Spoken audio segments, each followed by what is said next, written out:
AskReddit by unfair quantity 1413. What are some things that are normal to women but mind-blowing to men? Walking around acting normal while you're bleeding, fatigued, cramping and more. If someone was experiencing those symptoms as a result of anything else, they'd be on sick leave or at least communicating to people how they're unwell. But nope, suck it up and go about your day like your uterus isn't trying to murder you.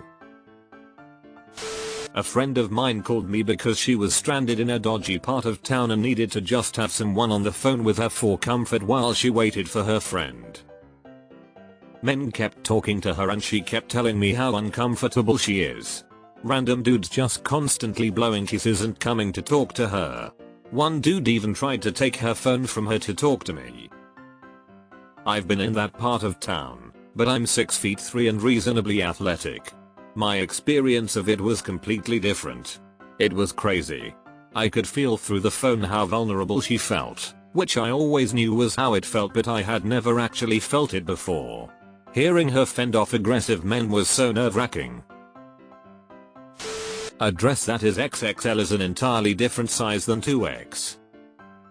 I did not know this, but suddenly a lot of things are starting to make sense with my clothes. IUDs are inserted without any kind of anesthetic. If you're lucky, they warn you to take some Advil beforehand. Then they grab your cervix with metal tongs and force it open. I was swearing uncontrollably during the procedure, cried, was close to passing out for 30 minutes, and felt sick for the rest of the day. It was the most pain I've ever been in. I remember being so pissed off at the doctor for downplaying how painful it could be during our original discussion about getting a pinch and some pressure my ass. Feeling a fart roll up your vulva in the front.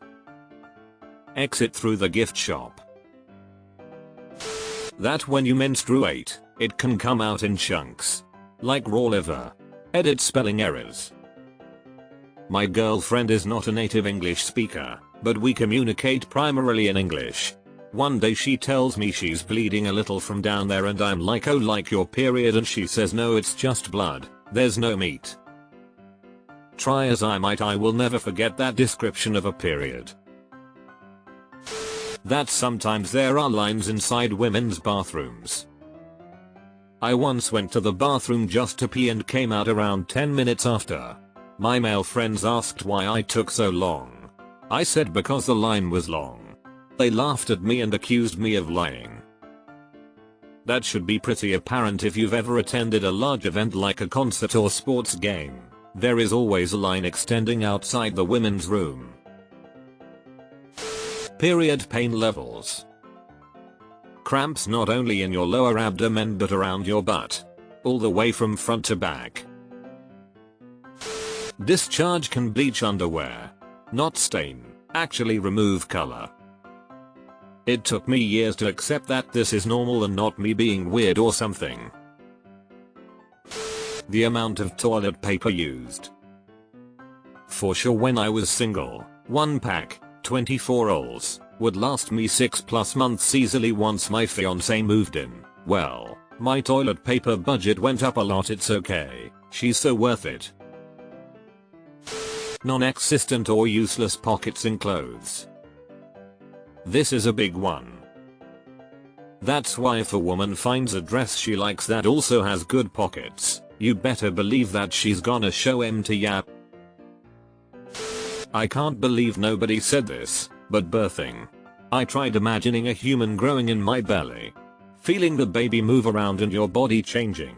Then the thought of knowing that you have to extract this human from your body. It was terrifying. I salute you. Most interesting pregnancy feeling to me, when my baby would get hiccups inside my belly. It's incredibly trippy to think that there is a hiccup coming from your body, but not your own mouth. Skincare in general.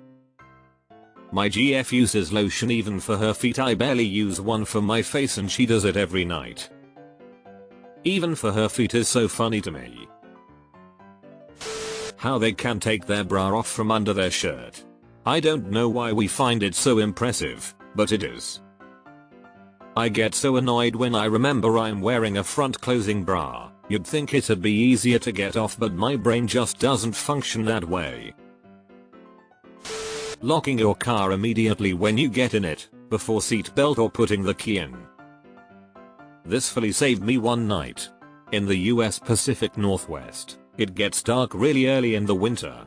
I needed to find places to walk my dog in the evening that were well lit, whenever I was tired of just walking her on my street, so I sometimes drive to areas that I know are public and well lit.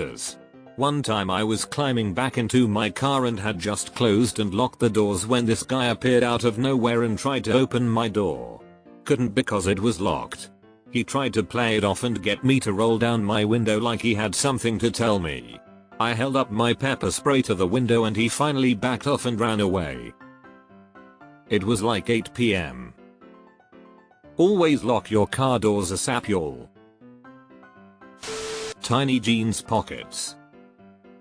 The disappointment when you find a pair of pants that fit perfectly, but realize the pockets are fake. Why? Having to concentrate really hard to have an orgasm. My best friend just has to clench her muscles in the right way and she can get off, no other assistance needed. She has no idea how lucky she is. That the vaginal is a self-cleaning organ and that's why we have discharge. We don't clean the inside, and it can actually be harmful for the pH balance. The amount of time it takes to do hair. Don't get me wrong, it looks amazing when done, but the process of a woman getting her hair ready to go out is mind-blowing to me. Washing, drying, styling etc. I'm sure I've completely butchered process, but I love the finished product and don't mind waiting. I love how this comment and the one currently above it are, how do you put up your hair so quickly and it takes so long for you to put up your hair? The wizardry that they do with their hair in split seconds. Like, woman, how TF you got your hair tied up in a bun in the time it takes me to blink? One time I forgot a hair tie during a hike, and I put my hair up in a bun using a stick I found by the side of the trail. Maybe a little more wholesome, but as a girl people just put babies in my lap. Like I was at a party. Commented about how cute the baby was. Some lady I didn't know. And I got to hold the baby for a while. I was literally asked if I wanted to feed her or change her. Complete stranger. You are standing in a busy bar and someone wants to pass you. If you are a guy, hey excuse me, little tap on the shoulder, friendly smile and request to move. If you are a girl, someone puts their hands on your waist and tries to move your body away. I went to a music and amp dance party and a guy passing me touched my shoulder briefly and walked forward. I like that, subtle and friendly. That girls start getting verbally sexualized by a certain kind of grown man, commonly around 11 years old. Even worse, the first time I was catcalled I was 12. Now that I'm over 25, I don't get catcalled anymore, or if I do it's very rare. I've heard other women have a similar experience. I had a woman co-worker planning some business travel for herself and she was deliberately avoiding layover stops that were past a certain length. I asked her why and she said that if she had to eat at the airport alone in a business outfit, she would be guaranteed to be propositioned even if she kept her head down in her book or laptop. A lot of married men are looking for a quick airport fling. Blew me away as I had never even thought that would be a thing. I'm glad you respect her experience. The hardest part is when you tell those stories and are immediately dismissed that you're paranoid. I stopped wearing dresses a long time ago because I take the bus and will be harassed if I happen to end up at a stop or on the bus with myself and one other guy. They pounce immediately on the fact that you can't get out of the situation. For better or worse, unsolicited attention from the opposite sex. I accidentally made eye contact with a man in traffic. He followed me for over a mile, making heart hand signs and waving his phone at me.